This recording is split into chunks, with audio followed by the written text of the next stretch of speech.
Hello दोस्तों, एक बार फिर स्वागत है अपने YouTube channel Target Super TET में।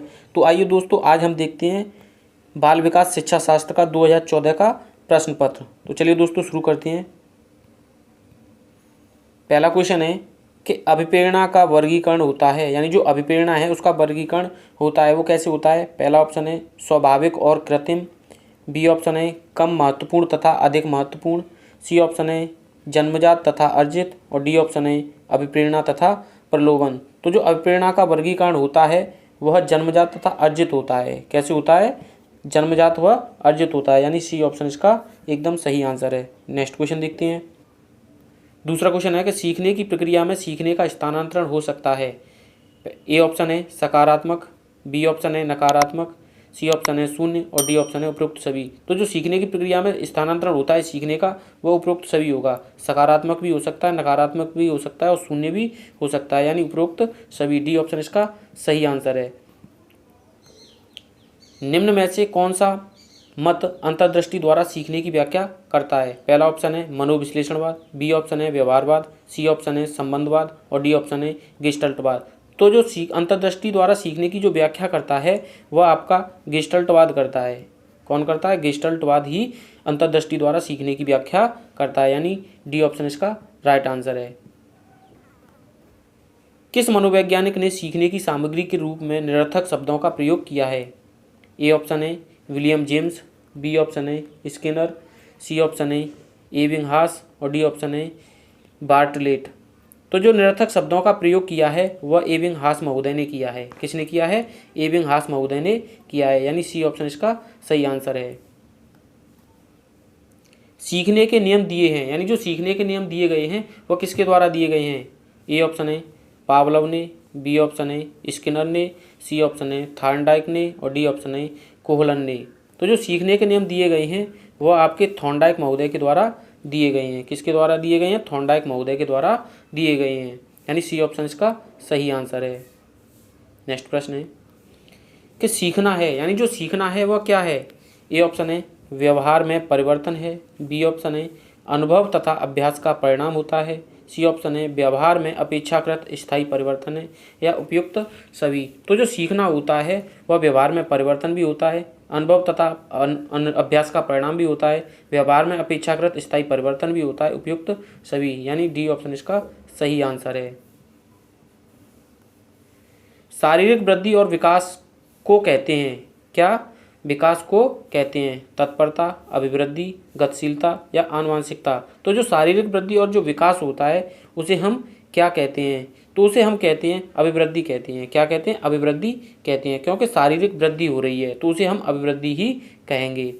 नेक्स्ट क्वेश्चन है कि चिंतन संज्ञानात्मक पक्ष में एक मानसिक क्रिया है, यह कथन दिया गया है डीवी के द्वारा, गिलफोर्ड द्वारा, क्रूजर द्वारा या रॉस द्वारा। तो जो चिंतन संज्ञानात्मक पक्ष में जो एक मानसिक क्रिया है जो यह कथन कहा गया है वो रॉस के द्वारा कहा गया है। किसके द्वारा कहा गया है? रॉस के द्वारा कहा गया है, यानी डी ऑप्शन इसका सही है। बाल मनोविज्ञान के आधार पर कौन सा कथन सर्वोत्तम है। ए ऑप्शन है सभी बच्चे एक जैसे होते हैं, बी ऑप्शन है कुछ बच्चे एक जैसे होते हैं, सी ऑप्शन है कुछ बच्चे विशिष्ट होते हैं, डी ऑप्शन है कि प्रत्येक बच्चा विशिष्ट होता है। तो बाल मनोविज्ञान के आधार पर यह कथन है तो प्रत्येक बच्चा विशिष्ट होता है। क्या होता है? प्रत्येक बच्चा विशिष्ट होता है, यानी डी ऑप्शन इसका सही आंसर है।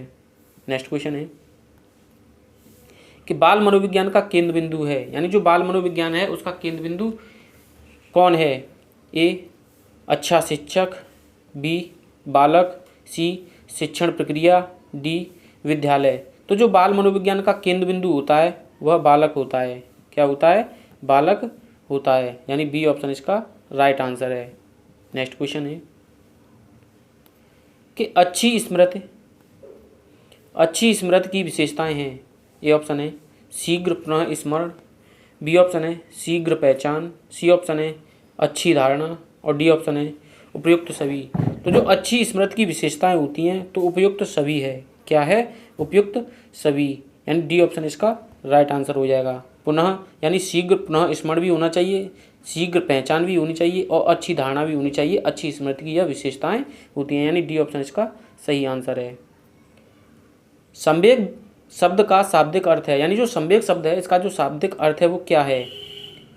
ए ऑप्शन है क्रोध और भय, बी ऑप्शन है स्नेह तथा प्रेम, सी ऑप्शन है उत्तेजना या भागों में उथल पुथल, डी ऑप्शन है उपयुक्त में से कोई नहीं। तो संवेग शब्द का जो शाब्दिक अर्थ होता है उत्तेजना या भागों में उथल पुथल, यानी सी ऑप्शन इसका सही आंसर है।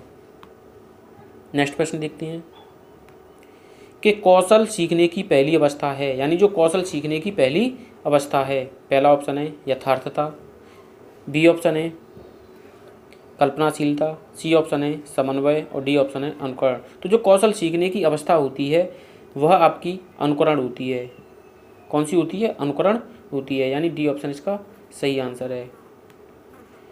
मानसिक आय के प्रत्यय का सर्वप्रथम प्रयोग किया, यानी जो मानसिक आय के प्रत्यय का सर्वप्रथम प्रयोग किया था वह किसने किया था। पहला ऑप्शन है थॉर्नडाइक ने, बी ऑप्शन है गिलफोर्ड ने, सी ऑप्शन है स्पीयरमैन ने और डी ऑप्शन है साइमन ने। तो जो मानसिक आय के प्रत्यय का सर्वप्रथम प्रयोग किया गया था वह विनय साइमन के द्वारा किया गया था। किसके द्वारा किया गया था? विनय साइमन के द्वारा सर्वप्रथम मानसिक आय के प्रत्यय का सर्वप्रथम प्रयोग किया गया, यानी डी ऑप्शन इसका सही आंसर है। नेक्स्ट क्वेश्चन है कि शैशवावस्था के लिए उत्तम शिक्षण विधि है। ए ऑप्शन है मॉन्टेसरी विधि, बी ऑप्शन है खेल विधि और सी ऑप्शन है किंडरगार्टन विधि और डी ऑप्शन है उपयुक्त सभी। तो जो शैशवावस्था के लिए उत्तम शिक्षण विधि होती है वह यह सभी हो जाएगा। क्या हो जाएगा?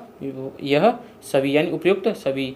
मॉन्टेसरी विधि भी, खेल विधि भी, किंडरगार्टन विधि भी शैशवावस्था के लिए बहुत ही महत्वपूर्ण विधि होती है, इसलिए चौथा ऑप्शन यानी डी ऑप्शन इसका सही आंसर है। नेक्स्ट क्वेश्चन है कि बाल विकास में, यानी जो बाल विकास होता है उसमें ए ऑप्शन है कि क्रिया पर बल रहता है, बी ऑप्शन है वातावरण और अनुभव की भूमिका पर बल रहता है, सी ऑप्शन है गर्भावस्था से किशोरावस्था तक का अध्ययन होता है और डी ऑप्शन है उपयुक्त सभी। तो जो बाल विकास होता है, जो बाल विकास होता है उसमें उपयुक्त सभी, यानी प्रक्रिया पर भी बल रहता है, प्रक्रिया पर भी बल रहता है, वातावरण और अनुभव की भूमिका पर भी बल रहता है, गर्भावस्था से किशोरावस्था तक का अध्ययन भी होता है और उपयुक्त सभी, यानी उपयुक्त सभी डी ऑप्शन इसका राइट आंसर है। नेक्स्ट क्वेश्चन है कि बाल विकास का अध्ययन क्षेत्र है, यानी जो बाल विकास होता है उसका अध्ययन क्षेत्र है। पहला ऑप्शन है बाल विकास की विभिन्न अवस्थाओं का अध्ययन है, बी ऑप्शन है वातावरण का बाल विकास पर पड़ने वाले प्रभावों का अध्ययन है, सी ऑप्शन है वैयक्तिक विभिन्नताओं का अध्ययन है, डी ऑप्शन है उपयुक्त सभी। तो जो बाल विकास का अध्ययन क्षेत्र होता है तो वह यह सभी हो जाएगा। क्या हो जाएगा? वह यह सभी, यानी 17 का डी ऑप्शन बिल्कुल सही आंसर है। नेक्स्ट क्वेश्चन है कि सर्वाधिक उपयुक्त जीवित रहता है का सिद्धांत है। सर्वाधिक उपयुक्त जीवित रहता है का सिद्धांत है लेमार्क का, हैरिसन का, डार्विन का, मैकडूगल का। तो जो सर्वाधिक उपयुक्त जीवित रहता है का सिद्धांत है वो डार्विन महोदय का है। किसका है? डार्विन महोदय का, यानी इसका सी ऑप्शन एकदम राइट आंसर है। नेक्स्ट क्वेश्चन है कि दिनेश सामंत परीक्षण द्वारा मापन किया जाता है, यानी दिनेश सामंत परीक्षण के द्वारा मापन किया जाता है। तो यहाँ पर दिनेश नहीं होगा, यहाँ पर विनय साइमन होगा। क्या होगा? विनय साइमन। क्या हो जाएगा? विनय साइमन। विनय साइमन परीक्षण द्वारा जो मापन किया जाता है वह किसका किया जाता है? तो जो विनय साइमन परीक्षण के द्वारा मापन किया जाता है वह आपका विशिष्ट बुद्धि का किया जाता है। किसका किया जाता है? विशिष्ट बुद्धि का किया जाता है। नेक्स्ट क्वेश्चन है कि संवेगात्मक विकास को प्रभावित करने वाले कारक हैं, यानी जो संवेगात्मक विकास होता है उसको प्रभावित करने वाले कारक होते हैं। ए ऑप्शन है शारीरिक स्वास्थ्य होता है, बी ऑप्शन है मानसिक स्वास्थ्य होता है, सी ऑप्शन है थकान होती है, डी ऑप्शन है उपयुक्त सभी। यानी जो संवेगात्मक विकास को प्रभावित करते हैं तो वह यह सभी हो जाएगा। क्या हो जाएगा? यह सभी, यानी शारीरिक स्वास्थ्य भी, मानसिक योग्यता भी और थकान भी। डी ऑप्शन इसका राइट आंसर है। नेक्स्ट क्वेश्चन देखते हैं कि सामाजिक प्रत्याशाओं के अनुरूप व्यवहार की योग्यता का अधिगम सामाजिक विकास कहा जाता है। उक्त कथन है। ए ऑप्शन है हरलॉक का, बी ऑप्शन है टी.पी. नन का, सी ऑप्शन है मैकडूगल का, डी ऑप्शन है रॉस का। तो जो सामाजिक प्रत्याशाओं के अनुरूप व्यवहार की योग्यता का जो अधिगम सामाजिक विकास कहा जाता है, यानी जो सामाजिक विकास कहा जाता है, यह कथन हरलॉक महोदय का है। किसका है? हरलॉक महोदय का, यानी ए ऑप्शन इसका सही आंसर है। नेक्स्ट क्वेश्चन है कि सीखने का सर्वाधिक उपयुक्त अर्थ है, यानी जो सीखना है उसका सर्वाधिक उपयुक्त अर्थ क्या है। ए ऑप्शन है कौशल अर्जन, बी ऑप्शन है ज्ञानार्जन और सी ऑप्शन है व्यवहार में परिमार्जन। और डी ऑप्शन है वैयक्तिक समायोजन। यानी जो सीखने का सर्वाधिक उपयुक्त रहता है का जो अर्थ हो जाएगा, तो जो आपका जो अर्थ हो जाएगा वो व्यवहार में परिवर्तन हो जाएगा। क्या हो जाएगा? यानी सीखने के द्वारा व्यवहार में परिमार्जन करना ही क्या है? सीखना है। नेक्स्ट क्वेश्चन है कि वाणी दोष नहीं है, यानी जो वाणी दोष नहीं है। ए ऑप्शन है ध्वनि परिवर्तन और अस्पष्ट उच्चारण। बी ऑप्शन है निमिया तेज गति से बोलना, यानी नियमित तेज गति से बोलना, हकलाना और तुतलाना। डी ऑप्शन है तीव्र अस्पष्ट वाणी, यानी तो जो वाणी दोष होता है वह नहीं है, जो वाणी दोष होता है वह नहीं है। तो इसका जो आंसर हो जाएगा नियमित तेज गति से बोलना, या वाणी दोष के अंतर्गत नहीं आता है। नेक्स्ट क्वेश्चन देखते हैं कि प्राथमिक स्तर पर मूल्यों की शिक्षा देने की सर्वोत्तम विधि है। ए ऑप्शन है मूल्यों के महत्व को बताना। बी ऑप्शन है मूल्यों के पालन न करने पर दंडित करना। सी ऑप्शन है अध्यापक के व्यवहार में मूल्य स्थापन। और डी ऑप्शन है उपयुक्त सभी। तो जो प्राथमिक स्तर पर मूल्यों की शिक्षा देने की सर्वोत्तम विधि है, तो इसका जो आंसर हो जाएगा वो है सी, यानी अध्यापक के व्यवहार में मूल्य स्थापन। अध्यापक के व्यवहार में मूल्य स्थापन। नेक्स्ट क्वेश्चन देखते हैं कि मूल्यों के वर्गीकरण में सम्मिलित नहीं है, यानी जो मूल्यों के वर्गीकरण में सम्मिलित नहीं है। ए ऑप्शन है आध्यात्मिक मूल्य। बी ऑप्शन है येन केन प्रकारेण धनार्जन का मूल्य। सी ऑप्शन है नैतिक मूल्य। डी ऑप्शन है सांस्कृतिक मूल्य। तो मूल्यों के जो वर्गीकरण में सम्मिलित नहीं होता है तो वो आपका येन केन प्रकारेण, यानी बी ऑप्शन इसका सही है। येन केन प्रकारेण धनार्जन का मूल्य, यानी बी ऑप्शन इसका सही आंसर है। नेक्स्ट क्वेश्चन है कि व्यक्तित्व के संगठन का स्वरूप है, यानी जो व्यक्तित्व के संगठन का स्वरूप है वो कैसा है? सामाजिक और आर्थिक, मनोवैज्ञानिक और शारीरिक, सामाजिक और राजनीतिक, मनोवैज्ञानिक और आध्यात्मिक। तो जो व्यक्तित्व के संगठन का जो स्वरूप होता है तो वो आपका मनोवैज्ञानिक और शारीरिक होता है। कैसा होता है? मनोवैज्ञानिक और शारीरिक होता है, यानी बी ऑप्शन इसका सही आंसर है। नेक्स्ट क्वेश्चन है कि आत्म केंद्रित व्यक्ति होता है, यानी जो आत्म केंद्रित व्यक्ति होता है वो कैसा होता है? ए ऑप्शन अंतर्मुखी। बी ऑप्शन बहिर्मुखी। सी ऑप्शन है उभयमुखी। डी ऑप्शन है सामाजिक निर्भर। तो जो आत्म केंद्रित व्यक्ति होता है तो वह अंतर्मुखी होता है। कैसा होता है? अंतर्मुखी होता है, यानी ए ऑप्शन इसका सही आंसर है। नेक्स्ट क्वेश्चन है कि अपनी ऊर्जा बल को बाहर की ओर अभिव्यक्त करने वाले व्यक्ति का प्रकार होता है। ए ऑप्शन है ज्ञानात्मक व्यक्ति। बी ऑप्शन है कलात्मक व्यक्ति। सी ऑप्शन है बहिर्मुखी व्यक्तित्व। और डी ऑप्शन है धार्मिक व्यक्तित्व। तो जो अपनी ऊर्जा को बल को बाहर की ओर अभिव्यक्त करने वाला जो व्यक्ति होता है तो वह बहिर्मुखी व्यक्तित्व होता है। उसका क्या होता है? बहिर्मुखी व्यक्तित्व वाला होता है। सी ऑप्शन इसका राइट आंसर है। नेक्स्ट क्वेश्चन है कि कक्षा 4 का एक बच्चा सदैव चिंतन और कुंठित रहता है। ए ऑप्शन है उसके अभिभावक से शिकायत करेंगे। बी ऑप्शन है मनोचिकित्सक के पास ले जाएंगे। सी ऑप्शन है स्वयं परामर्शदाता की भूमिका का निर्वाह करेंगे। डी ऑप्शन है उसे उसके भाग्य पर छोड़ देंगे। तो एक बच्चा जो सदैव चिंतित और कुंठित रहता है तो उसके लिए हम स्वयं परामर्शदाता की भूमिका का निर्वाह करेंगे, यानी बी सी ऑप्शन इसका एकदम सही आंसर है। नेक्स्ट क्वेश्चन है और यह लास्ट क्वेश्चन है